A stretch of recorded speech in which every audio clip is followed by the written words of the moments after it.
Greetings to the dear citizens of the Republic of the Gambia. My name is Ambassador Isa Bokar C. Soon after the voting that took place at the National Assembly some few days ago, we have seen a circus of blame games, excuses, regrets, and the finger pointing. What is more interesting to that effect is that we have heard some people say, or some National Assembly members went to the extent of apologizing to Gambians in the diaspora in particular and Gambians at large for taking the wrong route. According to one or two of them that I have heard, they were misled by the Minister of Justice, to be more precise, and the Ministry of Justice for the general part of it, not the specific part of it.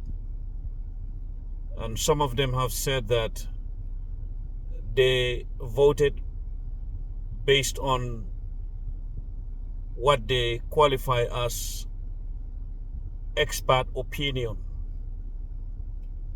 Definitely, that's the one part I find nauseating and also shameful, if one is to say the least.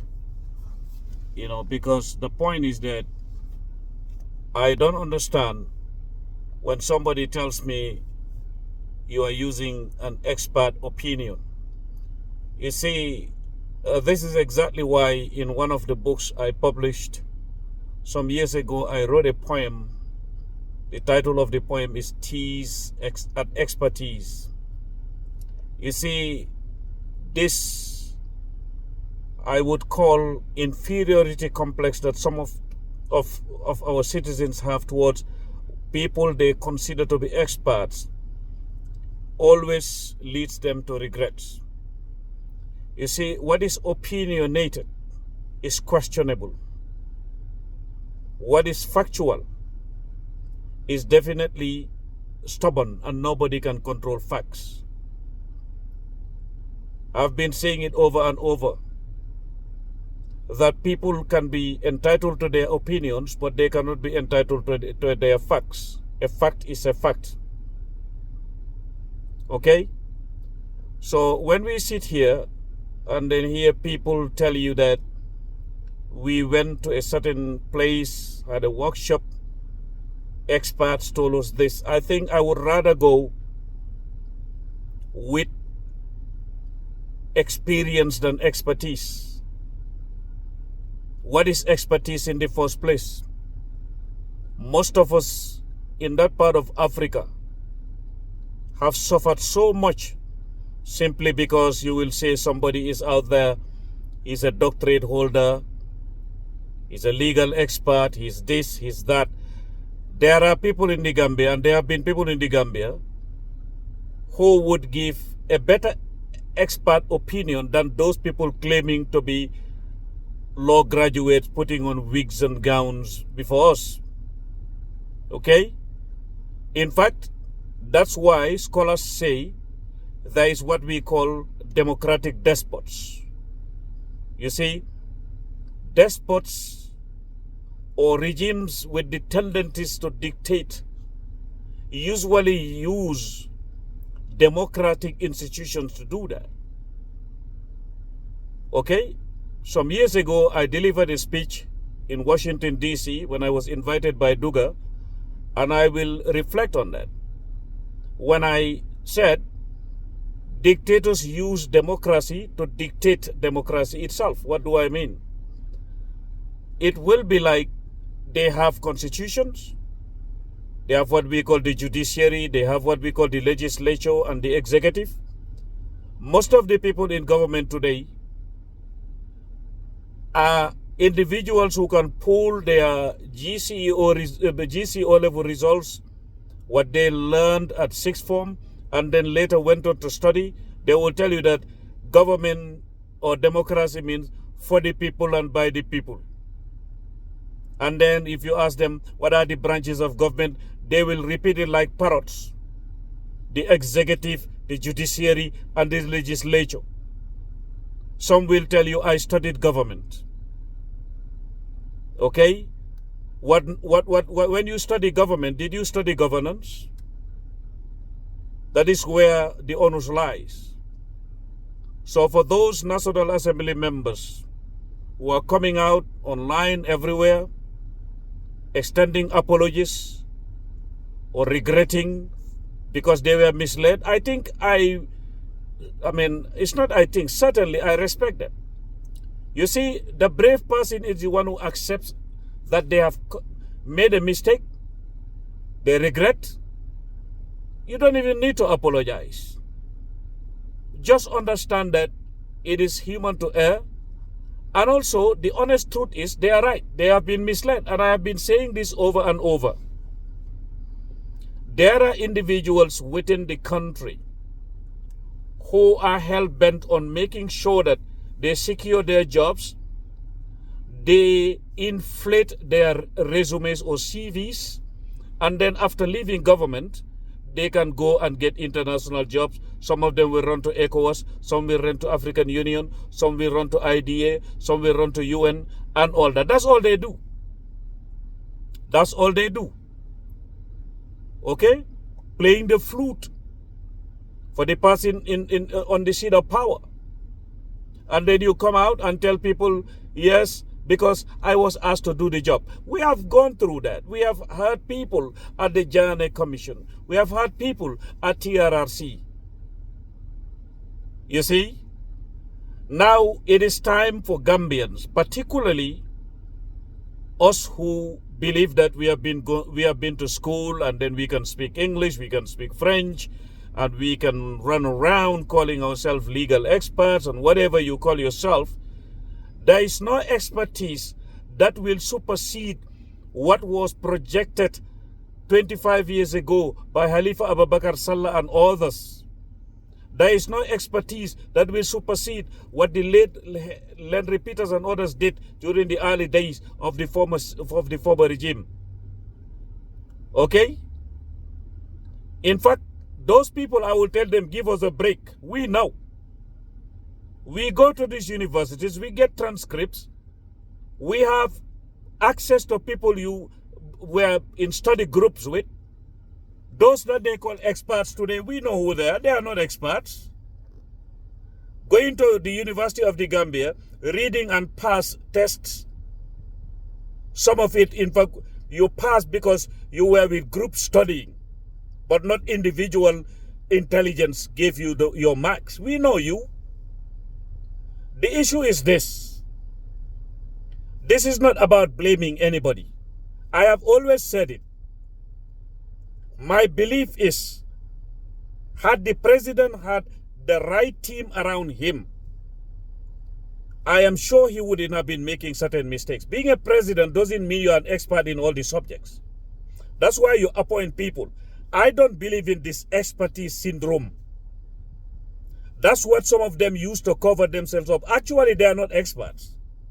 An expert is not easy to be. Having people meet you in certain places, hotels, corners here and there, doesn't mean you are an expert. Most of the people we call experts in the Gambia, if they cross the Atlantic, they know they are not. Okay? But the issue is this. National Assembly members, this has taught you a lesson. Always go back, read. Always familiarize yourself with the Constitution. You don't wait for the task to arrive for you to do that. This should be an ongoing process. That is why during the First Republic and other, like Second Republic, but other countries, they do that. This is what they call the refresher course. But in the Gambia, you will always wait for UNDP to do it for you. And I just don't understand why people cling on to UNDP, ECOWAS, and all these experts.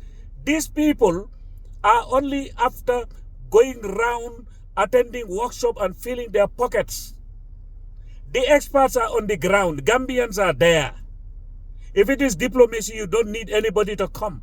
If it is about workshops to be organized for our National Assembly members to understand what is embedded in the Constitution, for them to interpret these things to understand them. There is nothing like a layman. You are a lawmaker. Okay? Intelligence, you cannot read that in any university. You never hear somebody has a BA in intelligence. No. So this is it. And that's why I always keep saying, even if it is about intelligence gathering, those who carved the term, that's why you will never hear them say ignorance gathering or stupidity gathering. You don't hear that. Okay? Save yourself from these so-called experts. Apply yourselves. Now look at it. In fact, I felt sorry for some of the National Assembly members I saw online, and I believe that they're genuine. Some of them said, what I know today, had I known it. So where did they know it? From online. Debates, criticism, and everything is where they drew their conclusions after voting. Organizing workshops can be done between sitting National Assembly members and those who were there before. If you bring a person like Halifa Abubakar Sallah, you bring people like Sidi Ajata, and you bring people like Madi Sise and others who have been there, Tumanjai and others. You bring people who are in fact in NPP today, who know what they are talking about. Organize a workshop. Those people can give you everything you need, and they will be independent. How do you expect the executive to bring a minister of justice and that person will be the one to teach National Assembly members when they have interest in it? You cannot be an impartial judge when you have interest in what you are talking about. I don't blame the National Assembly members anymore after listening to what they have said, some of them. Others, I have heard them say, even if you bring it 100 times, we are going to throw it out. You see, those kind of ways of talking, these are the individuals who come back here. When there is change, they'll be crying. They'll be using tissue paper, going to people's houses at night and say, you know, it was a mistake. But, you know, I was also not fully informed. And they start blaming the former regime. Workshops should be organized for the National Assembly members. And there are people in the Gambia. Babukar Bless Jan is in the Gambia. Bai Mastal is in the Gambia. Bolong Sonko is in the Gambia. Baksture is in the Gambia. Other people, legal experts like Gay So are in the Gambia. Uncle Fafambai is in the Gambia. Even his son Omar Mbai is in the Gambia. Other people who are there on the ground can organize this and train our National Assembly members to be independent of any influence. Those people who are with the executive think that this is a game. This is not a game. Governance is not a game. It's a responsibility. Most of those people who think that they have the power today to go and say we are voting, there will come a time they will regret it, because they will be on the other side of history. And it will keep on being a conundrum. It will keep on being a cycle of revenge, a cycle of personal vendetta. We don't have time for that. This is about a nation, about a republic.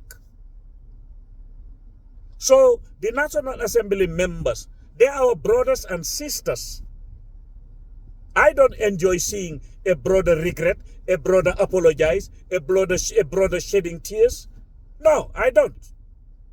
So let us be very serious about what we do. This is about law.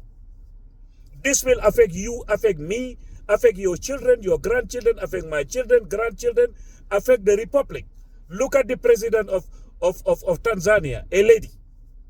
$445,000 US. She instead said no. She's going to use it to build dormitories for people with who are physically challenged. How many times have I been talking about the physically challenged? And we expect Allah to have mercy on us.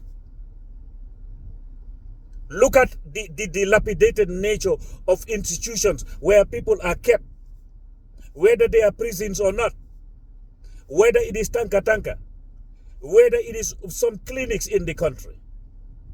These are not partisan matters. This isn't about liking or disliking a president. This is about facts. This is about what affects our lives. Alhamdulillahi Rabbil Alameen.